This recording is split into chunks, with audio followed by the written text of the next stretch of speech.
2026-27 ఆర్థిక సంవత్సరం మొదలైన వేళ బడ్జెట్లో ప్రకటించిన కొత్త ఆదాయపు పన్ను నిబంధనలు అమల్లోకి వచ్చాయి. డిజిటల్ చెల్లింపులు, ఏటీఎం లావాదేవీలు సహా ఇతర అంశాల్లో నూతన నిబంధనలు అమల్లోకి వచ్చాయి. ఇక నుంచి చేసే విదేశీ యాత్రలపై 2% టీడీఎస్ వర్తిస్తుంది. రైల్వే టికెట్ క్యాన్సిలేషన్ విషయంలో కూడా నూతన నిబంధనలు అమల్లోకి వచ్చాయి. 2026-27 ఆర్థిక ఏడాది మొదలైన వేళ ఆదాయ పన్ను చట్టం 2025 అమల్లోకొచ్చింది. ఇది 64 ఏళ్ల నాటి ఆదాయ పన్ను 1961ని భర్తీ చేయనుంది. పన్నులు, పన్ను స్లాబుల్లో ఎలాంటి మార్పులు లేకపోయినా నిబంధనల్ని సరళతరం చేస్తూ కేంద్రం నూతన చట్టాన్ని తీసుకొచ్చింది. ఇక నుంచి ఫైనాన్షియల్ ఇయర్, అసెస్మెంట్ ఇయర్ కు బదులుగా ట్యాక్స్ ఇయర్ గా వ్యవహరించనున్నారు. ఇది గందరగోళాన్ని తగ్గించి పన్ను లెక్కింపును సులభతరం చేయనుంది. హైదరాబాద్, పుణె, బెంగళూరు, అహ్మదాబాద్ లో నివసిస్తున్న వేతనజీవులు ఇక నుంచి తమ హెచ్ఆర్ఏలో 50% పన్ను మినహాయింపు పొందొచ్చు.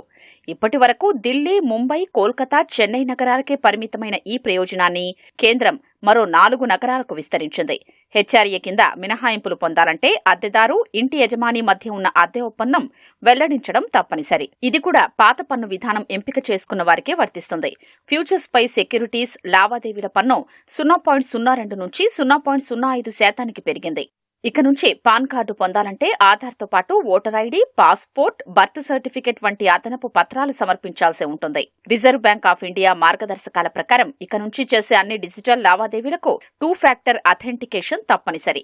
ఈ నిబంధన బ్యాంకులు, నాన్ బ్యాంకింగ్ సంస్థలు సహా చెల్లింపుల వ్యవస్థలోని అన్ని సంస్థలకు వర్తిస్తుంది. ఏటీఎంలో నగదు విత్డ్రా విషయంలో హెచ్డీఎఫ్సీ పలు మార్పులు చేసింది.